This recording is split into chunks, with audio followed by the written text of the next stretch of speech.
காவிரி விவகாரத்தில் தமிழ்நாடு புறக்கணிப்பு தொடர்பாக முதலமைச்சர் பிரதமரிடம் பேசாதது ஏன் என திமுக தலைவர் மு.க.ஸ்டாலின் கேள்வி எழுப்பியுள்ளார். இது தொடர்பாக தனது எக்ஸ் தளத்தில் தமிழ்நாட்டின் நீர்வளத்துறை அமைச்சர் என்ன செய்து கொண்டிருக்கிறார் என கேட்டுள்ளார். தமிழ்நாட்டிற்கு தண்ணீர் தர மறுக்கும் கர்நாடக அரசை எதிர்த்து பேச என்ன பயம், அனைத்து கட்சி கூட்டத்தை ஏன் கூட்டவில்லை என அடுக்கடுக்கான கேள்விகளை அவர் முன்வைத்துள்ளார்.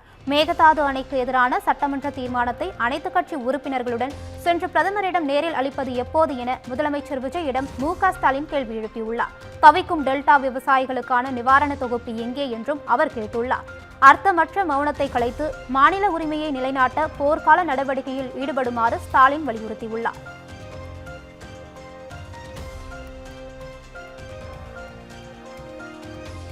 அண்ணாமலையை எதிர்த்து போட்டியிட்ட சிங்கை ஜி ராமச்சந்திரன் அதிமுகவிலிருந்து விலகியுள்ளார்.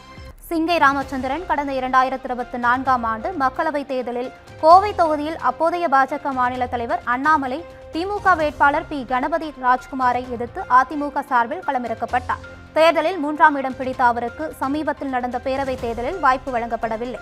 இந்நிலையில் கட்சியின் அடிப்படையில் உறுப்பினர் பதவியிலிருந்து விலகுவதாக அவர் அறிக்கை வெளியிட்டுள்ளார். கடந்த சில மாதங்களாக கட்சிக்குள் நடந்த சில நிகழ்வுகள் மிகுந்த மனவேதனை அளித்ததாகவும் அதிமுக தலைமையிடம் அதனை கொண்டு சென்றதாகவும் சிங்கை ராமச்சந்திரன் கூறியுள்ளார். சமரசம் செய்து கொள்ள முடியாத நிலை ஏற்பட்ட போது இந்த முடிவை தவிர வேறு வழியில்லை என முடிவெடுத்ததாகவும் அவர் அறிவித்துள்ளார்.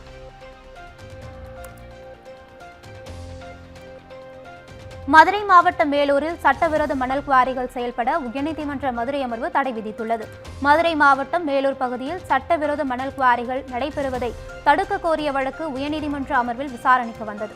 அப்போது இயற்கை வளங்களை சுரண்டப்படுவதை இனியும் கண்களை மூடி வேடிக்கை பார்க்க முடியாது என்று நீதிபதிகள் எச்சரிக்கை விடுத்தனர். மேலும் சட்டவிரோத குவாரிகள் செயல்பாட்டிற்கு உடனடியாக மாவட்ட கலெக்டர் தடை விதித்து நடவடிக்கை எடுக்க வேண்டும் எனவும் உயர்நீதிமன்ற மதுரை அமர்வு உத்தரவிட்டது. தவறும் பட்சத்தில் நீதிமன்றத்தில் நேரில் ஆஜராக உத்தரவிட நேரிடும் என நீதிபதிகள் எச்சரிக்கை விடுத்தனர்.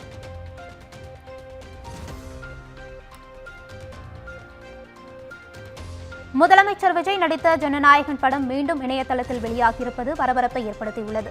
ஜனநாயகன் திரைப்படம் சென்சார் போர்டின் சான்றிதழ் கிடைக்காமல் பல மாதங்களாக வெளியாகாத நிலையில் படத்தின் எடிட்டட் வெர்ஷன் கடந்த ஏப்ரலில் சட்டவிரோதமாக இணையத்தில் வெளியானது.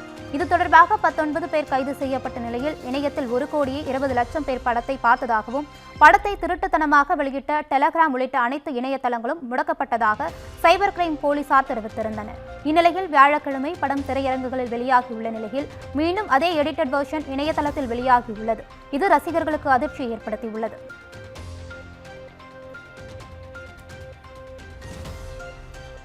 தஞ்சை பெரிய கோவிலில் பல நூற்றாண்டுகளுக்கு முன்பு மாயமான மற்றும் சிதிலமடைந்த சிலைகள் குறித்து தொல்லியல் துறையினர் ஆய்வு மேற்கொண்டனர்.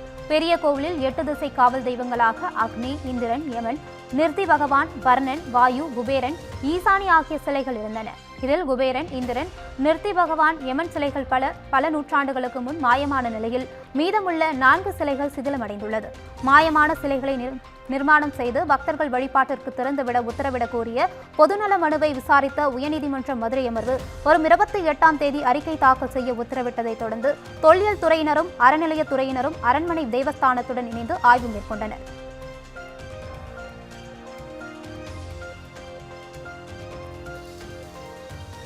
காவல் சித்திரவதை மரணங்களுக்கு காரணமானவர்கள் மீது தமிழக அரசு கடும் நடவடிக்கை எடுத்து வருகிறது என சமூக நீதித்துறை அமைச்சர் வன்னியரசு தெரிவித்துள்ளார். நெல்லையில் செய்தியாளர்களை சந்தித்த அவர், காலை உணவு திட்டத்திற்கான பெயர் மாற்றத்தை குற்றச்சாட்டாக சொல்பவர்கள் பெருந்தலைவர் பெயரை எடுக்க நினைக்கிறார்களா என்பதை விளக்க வேண்டும் என கூறியுள்ளார். நீட் தேர்வுக்கு எதிரான நிலைப்பாட்டில் தமிழக அரசு உறுதியாக உள்ளதாகவும் அவர் தெரிவித்துள்ளார். இந்த மாதிரியான கொடூரங்களை நிகழ்த்துகின்ற காவல்துறையின் மீது கடந்த காலங்களில் நடவடிக்கை எடுக்கப்பட்டிருக்கின்றது. அதாவது இப்ப சபரிவர்மன் மீது நடவடிக்கை எடுக்கப்பட்டு அதே நடவடிக்கை இதில் தொடரும் என்று எந்த மாற்று கருத்தும் இல்லை. நீங்க ஜார்ஜ் பெனிக்ஸ் மாதிரி குற்றவாளிகளை பாதுகாக்கக்கூடிய அரசு இல்லை. இது கட்டாயம் குற்றவாளிகளை யாரா இருந்தாலும் எவ்வளவு அதிகாரத்தில் இருந்தாலும் அவர்களை கண்டிப்போம் என்று மாண்புமிகு முதல்வர் அவர்கள் காவல்துறை அதிகாரிகள் கூட்டத்திலே அவர் எச்சரிக்கை விடுத்திருக்காங்க. உங்களுக்கு தெரியும், நேற்றை கொடுத்த அறிக்கையை தெளிவாக மாண்புமிகு முதல்வர் அவர்கள் ஆளுமையோடு அந்த அறிக்கையில சுட்டி காட்டியிருக்கிறாங்க. நீட் தேர்வு ரத்து செய்யப்பட வேண்டும், பொது பட்டியலிருந்து மாநில பட்டியலுக்கு கொண்டு வரணும் அப்படின்னு சொல்லியிருக்கிறாங்க. அங்க நடக்கின்ற தடியடியை கண்டிச்சிருக்கிறாங்க. அங்க நடக்கின்ற சரியாதிகார போக்கு கண்டிச்சிருக்கிறாங்க. அதெல்லாம் நம்ம அறிக்கையில இருக்குது. அதனால பாஜக வந்து எப்படி வேணாலும் வந்து சுற்றி சுற்றி வந்து நீங்க வந்து அந்த கேள்வியில தொடுத்தாலும் தமிழ்நாடு அரசு அல்லது தாவேகா வந்து பாஜக எதிர்ப்பில் உறுதியாக இருக்கிறது என்பது அவருடைய அறிக்கையை வந்து. மாவட்ட நீதித்துறையில் தற்காலிக நியமனங்களை தவிர்த்து அனுமதிக்கப்பட்ட காலி பணியிடங்களுக்கு ஆண்டுதோறும் தேர்வு நடத்த சென்னை உயர்நீதிமன்றம் உத்தரவிட்டுள்ளது. தற்காலிக ஊழியர்கள் பணி நிரந்தரம் கோரி தொடர்ந்த வழக்கை நீதிபதிகள் எஸ்.எம். சுப்பிரமணியம், செந்தில்குமார் அமர்வு விசாரித்தது. பின்வாசல் நியமனங்கள் சம வாய்ப்பு உரிமையை பாதிக்கும் என நீதிபதிகள் கருத்து தெரிவித்தனர். தற்காலிக நியமனம் என்பதை ஏற்று பணியில் சேர்ந்தவர்கள் பின்னர் பணி நிரந்தரம் கோர முடியாது என்றும் கூறினர். ஆனால் அந்தந்த பணிகளுக்கான நிரந்தர தேர்வுகளில் தற்காலிக ஊழியர்கள் பங்கேற்க அனுமதி வழங்கலாம் என உத்தரவிட்டனர். இதனையடுத்து வழக்கை முடித்து வைத்து ஆண்டுதோறும் காலி பணியிடங்களுக்கு முறையான ஆட்சேர்ப்பு நடத்த நீதித்துறைக்கு உத்தரவிடப்பட்டது.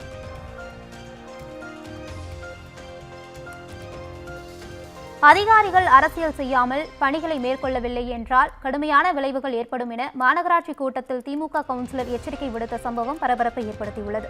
நாமக்கல் திருச்செங்கோடு சாலையில் உள்ள மாநகராட்சி அலுவலக கூட்டரங்கத்தில் மாநகராட்சி கவுன்சிலர்கள் கூட்டம் நடைபெற்றது. இதில் பேசிய திமுக கவுன்சிலர் சரவணன், தமிழகத்தில் ஆட்சி மாற்றம் ஏற்பட்ட பிறகு வார்டுகளில் எந்த பணிகளும் நடைபெறவில்லை என குற்றம் சாட்டினார்.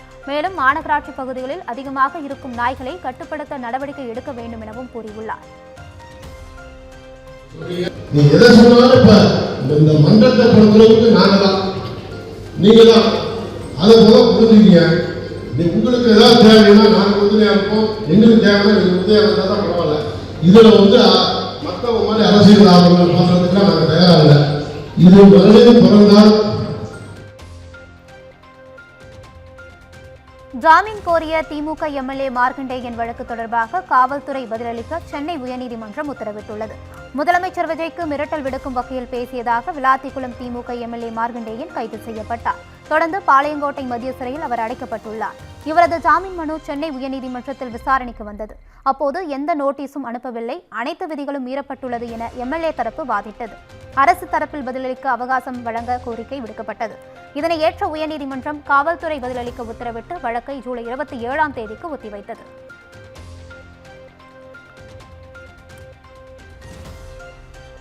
முன்னாள் அமைச்சர் அனிதா ராதாகிருஷ்ணனுக்கு எதிரான சொத்து குவிப்பு வழக்கை மதுரை சிறப்பு நீதிமன்றத்திற்கு மாற்றக் கோரிய மனு மீதான தீர்ப்பை சென்னை உயர்நீதிமன்றம் தேதி குறிப்பிடாமல் தள்ளி வைத்துள்ளது. முன்னாள் அமைச்சர் அனிதா ராதாகிருஷ்ணனுக்கு எதிரான சொத்து குவிப்பு வழக்கை தூத்துக்குடி நீதிமன்றத்திலிருந்து மதுரை சிறப்பு நீதிமன்றத்திற்கு மாற்றக் கோரி சென்னை உயர்நீதிமன்றத்தில் அமலாக்கத்துறை மனு தாக்கல் செய்தது. இந்த மனு தலைமை நீதிபதி சுஷ்ருத் அரவிந்த் தர்மாதிகாரி அருள்முருகன் அடங்கிய அமர்வில் விசாரணைக்கு வந்தது. இருதரப்பு வாதங்களையும் கேட்ட நீதிபதிகள் அமலாக்கத்துறை மீதான தீர்ப்பை தேதி குறிப்பிடாமல் தள்ளி வைத்துள்ளனர்.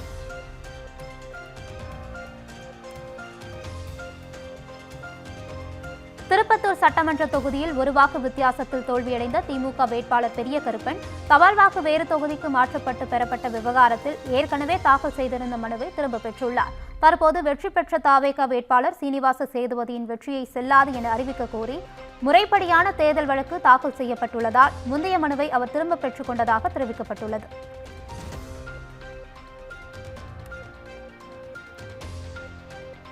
எந்த திட்டங்களையும் புதிதாக கொண்டு வராமல் இருக்கும் திட்டங்களுக்கு பெயரை மாற்றிக் கொண்டிருப்பது அவர்களுக்கு சிறுமைதான் என திமுக பொதுச் செயலாளர் துரைமுருகன் விமர்சித்துள்ளார்.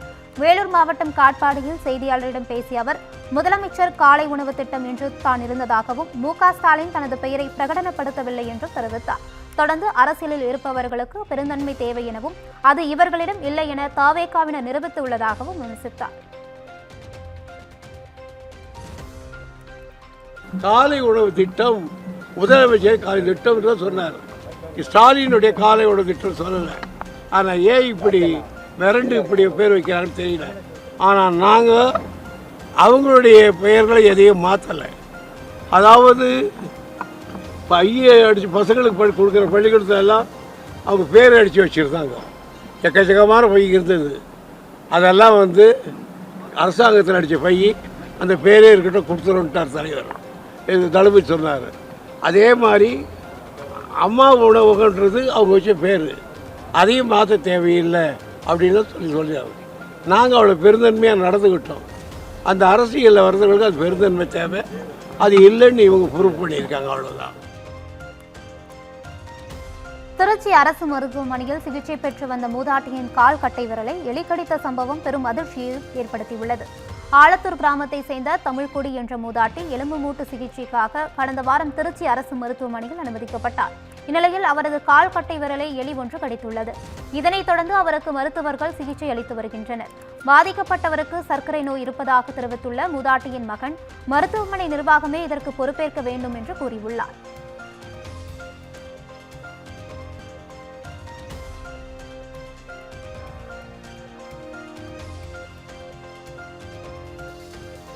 திருச்சி அரசு மருத்துவமனையில் பெண் நோயாளியின் காலை எலி கடித்த சம்பவத்திற்கு அதிமுக பொதுச் செயலாளர் எடப்பாடி பழனிசாமி கண்டனம் தெரிவித்துள்ளார். இது தொடர்பாக தனது எக்ஸ் தளத்தில் எலி கடித்து கால்விரல் இழந்துள்ள பெண்ணிற்கு தவேக அரசு என்ன பதில் வைத்துள்ளது என கேட்டுள்ளார். மக்கள் திண்டாடி கொண்டிருக்க சுகாதாரத்துறை அமைச்சரோ ஜனநாயகன் படத்தின் FDFS பார்த்து கொண்டாடி செல்ஃபி பதிவிட்டு வருவதாகவும் தெரிவித்துள்ளார். முதலமைச்சர் முதல் அமைச்சர்கள் வரை அனைவரும் படம் பார்க்க விடுமுறை எடுத்ததாக செய்திகள் வந்துள்ளதாக EPS கூறியுள்ளார். நாடும் நாட்டு மக்களும் எக்கேடாய் போனால் என்ன என்ற பிளாஸ்ட் கொண்டாட்டத்தில் திளைக்கும் புதிய அரசிற்கு கண்டனம் எனவும் EPS பதிவிட்டுள்ளார். பாதிக்கப்பட்ட பெண்ணிற்கு உரிய மருத்துவ சிகிச்சை அளிப்பதுடன் அவருக்கு இழப்பீடு வழங்கவும் EPS வலியுறுத்தியுள்ளார்.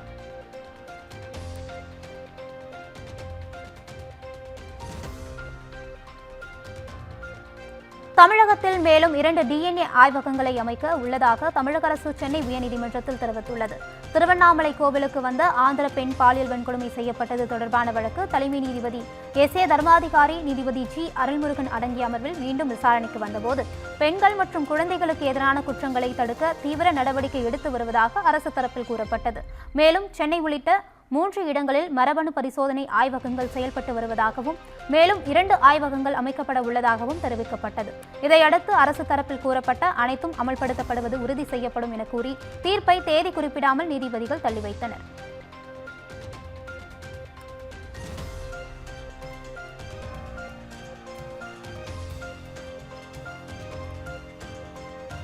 அரசையோ அமைச்சர்களையோ வெறுமனே விமர்சிப்பது அரசுக்கோ அல்லது பொது அமைதிக்கோ எதிரான குற்றமாகாது என சென்னை முதன்மை அமர்வு நீதிமன்றம் கூறியுள்ளது. பழனி கோவில் நில விவகாரத்தில் அறநிலையத்துறை அமைச்சர் ரமேஷ் மீது சமூக வலைதளங்களில் அவதூறு பரப்பியதாக வினோத் சூரியகுமார் என்பவரை போலீசார் கைது செய்தனர். அவர் தாக்கல் செய்த ஜாமீன் மனுவை விசாரித்த நீதிபதி S கார்த்திகேயன், ஜனநாயகத்தில் மாறுபட்ட கருத்துக்களின் குரல் மதிக்கப்பட வேண்டும் என்றார். கோவில் சொத்து சொற்ப விலைக்கு விற்கப்பட்டது என்பதோ அல்லது அமைச்சரின் உறவினருக்கு இதில் தொடர்பு இருப்பதாக கூறப்படுவதோ மதம், இனம், மொழி, சாதி அல்லது சமூகங்களுக்கு இடையே பகை வெறுப்பை உருவாக்க வாய்ப்புள்ளதாகவோ அல்லது ஊக்குவிப்பதாகவோ கூற முடியாது என கூறி மனுதாரர் நாள்தோறும் சம்பந்தப்பட்ட காவல் நிலையத்தில் ஆஜராக நிபந்தனை விதித்து ஜாமீன் வழங்கி உத்தரவிட்டார்.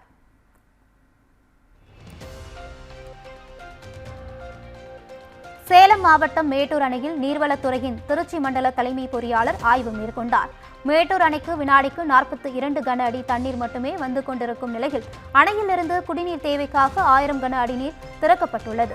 இதையடுத்து மேட்டூர் அணையின் நீர்மட்டம் 74.48 அடியாக சரிந்துள்ளது. இதையடுத்து மேட்டூர் அணைய பகுதியை நீர்வளத்துறை திருச்சி மண்டல தலைமை பொறியாளர் ஜெயக்குமாரி தலைமையிலான அதிகாரிகள் ஆய்வு செய்தனர். அணையின் வலது கரையில் நீர் அளவீட்டு கருவிகள், தானியங்கி அளவீட்டு கருவிகள், மேல்மட்ட மதகு ஆகியவற்றை பார்வையிட்டனர். 16 கண் மதகுப்ப பகுதியில் நடைபெற்று வரும் பணிகளை வடகிழக்கு பருவமழை துவங்கும் முன்பாக முடிக்க வேண்டும் என்று அதிகாரிகளுக்கு உத்தரவிட்டனர்.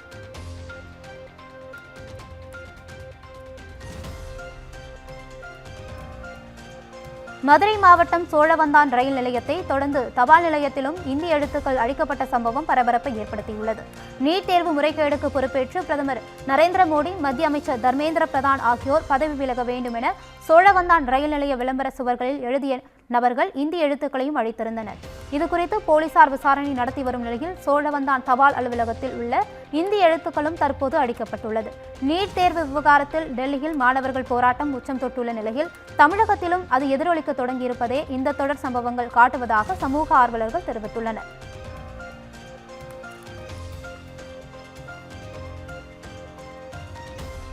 சுமார் 50 ஆண்டுகளுக்கு முன் மக்கள் திலகம் எம்ஜிஆர் நடித்த மீனவ நண்பன் அவர் முதலமைச்சரான பிறகு திரையில் வெளியானது. அதேபோல தற்போது விஜய் நடித்த ஜனநாயகன் படம் அவர் முதலமைச்சரான பிறகு வெளியாகியுள்ளது. 1977ஆம் ஆண்டு எம்ஜிஆர் முதலமைச்சரான 2 மாதங்கள் கழித்துதான் மீனவ நண்பன் வெளியிடப்பட்டது. அதைத் தொடர்ந்து எம்ஜிஆர் நடித்து இயக்கிய மதுரையை மீட்ட சுந்தர பாண்டியன் படம் 6 மாதங்கள் கழித்து வெளியானது. இதேபோல் ஆந்திராவிலும் NTR முதலமைச்சரான பிறகு அவரது முடிவடைந்த படங்கள் திரையில் வெளியாகின.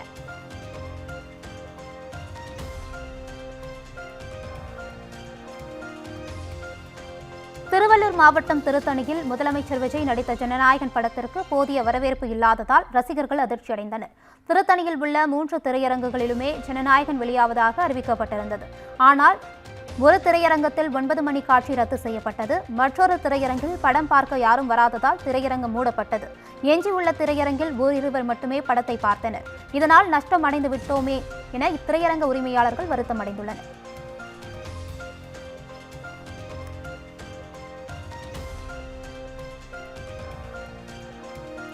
திண்டுக்கல்லில் ஜனநாயகன் படத்திற்காக விதியை மீறி வைக்கப்பட்ட பேனர்களை மாநகராட்சி நிர்வாகம் அதிரடியாக அகற்றியது. திண்டுக்கல் ரவுண்ட் ரோட் பகுதியில் உள்ள திரையரங்கில் ஜனநாயகன் திரைப்படம் திரையிடப்பட்டது. இதனையொட்டி ரசிகர்கள் மற்றும் கட்சி நிர்வாகிகள் சார்பில் மொத்தம் 22 பேனர்கள் வைக்க மட்டுமே அனுமதி அளிக்கப்பட்டிருந்த நிலையில் 80க்கும் மேற்பட்ட பேனர்கள் வைக்கப்பட்டிருந்ததாக கூறப்படுகிறது. இதையடுத்து அனுமதியின்றி வைக்கப்பட்ட பேனர்கள் மற்றும் அனுமதி பெற்றும் அளவில் விதிமீறியிருந்த பேனர்கள் அகற்றப்பட்டன. இதனால் ரசிகர்கள் அதிர்ச்சியடைந்தனர்.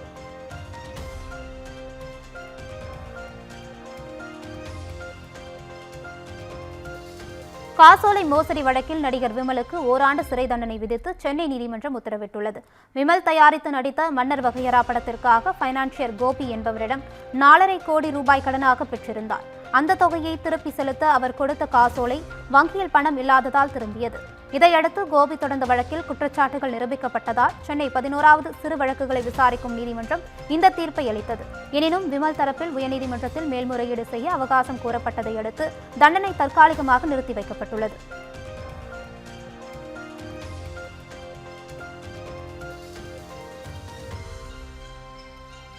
சென்னை பழவந்தாங்கலில் முகவரி கேட்பது போல நடித்து மூதாட்டியிடம் தங்க சங்கிலி பறித்து சென்ற கொள்ளையனை காவல்துறையினர் கைது செய்தனர். நங்கநல்லூர் 46வது தெருவை சேர்ந்தவர் மூதாட்டி வைதேகி. இவர் கடந்த 8ஆம் தேதி வீட்டின் அருகில் நின்று கொண்டிருந்தார். அப்போது இருசக்கர வாகனத்தில் வந்த நபர் முகவரி கேட்பது போல நடித்து கழுத்தில் அணிந்திருந்த 4.5 பவுண்ட் தங்க சங்கிலியை பறித்துக் கொண்டு தப்பி சென்றார். இதுகுறித்து காவல்துறையினர் வழக்கு பதிவு செய்து விசாரணை மேற்கொண்டனர். விசாரணையில் தண்டையார்பேட்டையை சேர்ந்த சீனிவாசன் என்பவரை காவல்துறையினர் கைது செய்தனர். மேலும் தங்க சங்கிலியை அடமானம் வைத்த கற்பகம் என்பவரையும் காவல்துறையினர் கைது செய்து விசாரணை மேற்கொண்டு வருகின்றனர்.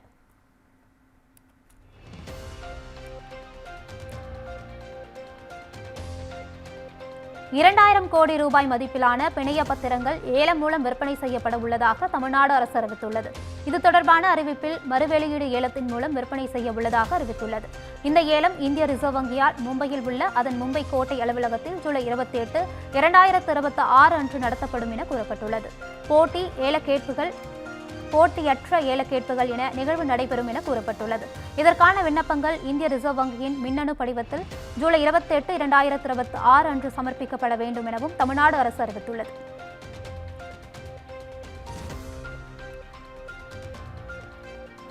இந்தியாவின் பாதுகாப்பு ஆராய்ச்சி மற்றும் வளர்ச்சி அமைப்பான DRDO ப்ராஜெக்ட் குஷா என்ற நீண்ட தூர வான் பாதுகாப்பு ஏவுகணையின் முதல் பரிசோதனையை வெற்றிகரமாக நடத்தியது.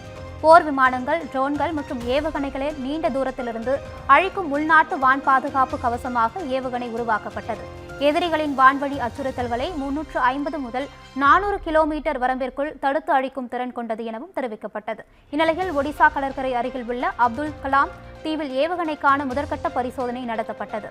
உயர் வேகம் மற்றும் உயரத்தில் பறந்த மின்னணு இலக்கை வெற்றிகரமாக இடைமறித்து அழித்தது. இது தொடர்பான வீடியோவையும் DRDO வெளியிட்டுள்ளது.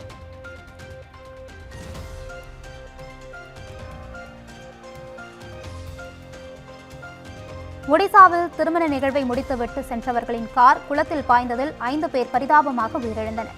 ஒடிசாவின் தேன்கனல் மாவட்டம் இந்திப்பூர் சதியா கிராமம் அருகே திருமண நிகழ்ச்சியை முடித்துக் கொண்டு பலர் ஒரு காரில் வீடு திரும்பிக் கொண்டிருந்தனர். சத்யா கிராமத்திற்கு அருகில் உள்ள இண்டிப்பூர் சென்றபோது ஓட்டுநரின் கட்டுப்பாட்டை இழந்த கார் அங்கிருந்த குளத்தில் பாய்ந்தது. இந்த கோர விபத்தில் சிக்கி 25 முதல் 28 வயதிற்குட்பட்ட 5 இளைஞர்கள் மூச்சு திணறி சம்பவ இடத்திலேயே பரிதாபமாக உயிரிழந்தனர். விபத்தில் காயமடைந்த 2 பேரை மீட்ட மக்கள் தேன்கனல் அரசு மருத்துவமனையில் அனுமதிக்கப்பட்டனர். சம்பவம் தொடர்பாக போலீசார் விசாரணை நடத்தி வருகின்றனர்.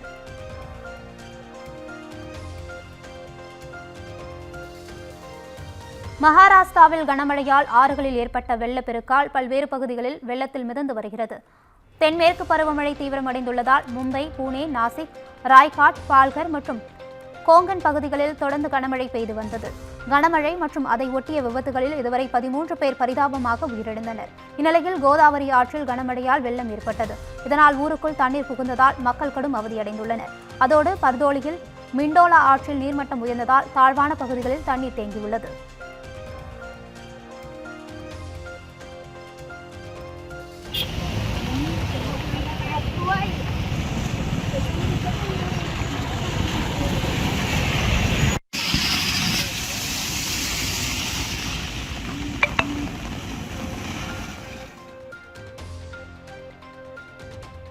ஜம்மு பகுதியில் ஏற்பட்ட நிலச்சரிவுகளால் ஜம்மு ஸ்ரீநகர் தேசிய நெடுஞ்சாலை தொடர்ந்து 2வது நாளாக மூடப்பட்டது. ஜம்முவில் கடந்த சில நாட்களாக தொடர்ந்து மழை பெய்து வருவதால் பல்வேறு மலைப்பாதைகளில் நிலச்சரிவு ஏற்பட்டு பாறைகள் சரிந்து சாலையில் விழுந்துள்ளன. உதம்பூர் மாவட்டத்தில் உள்ள ஜக்கானி முதல் ரம்பன் மாவட்டத்தில் உள்ள பனிக்கால் வரையிலான பல இடங்களிலும் பாறைகள் சரிந்து விழுந்துள்ளன. இதனால் ஜம்மு ஸ்ரீநகர் தேசிய நெடுஞ்சாலை தொடர்ந்து 2வது நாளாக மூடப்பட்டது. பல வாகனங்கள் வழி தெரியாமல் ரம்பன், ஜம்மு, உதம்பூர் உள்ளிட்ட பல்வேறு பகுதிகளில் சிக்கி தவிக்கின்றன. மேலும் எல்லை பாதுகாப்பு சாலை அமைப்பினர் சாலைகளை சீரமைக்கும் பணிகளில் ஈடுபட்டுள்ளனர்.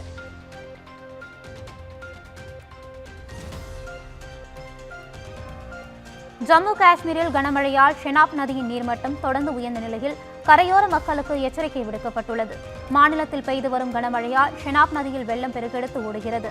இதனால் ரியாசி மாவட்டத்தில் உள்ள சலால் அணை திறக்கப்பட்டுள்ளது. அதோடு ரம்பன் பகுதியில் பக்லிஹார் அணையின் மதகுகளும் திறக்கப்பட்டுள்ளது. அபாய அளவை தாண்டி தண்ணீர் பாய்வதால் கரையோர மக்களுக்கு வெள்ள அபாய எச்சரிக்கை விடுக்கப்பட்டுள்ளது.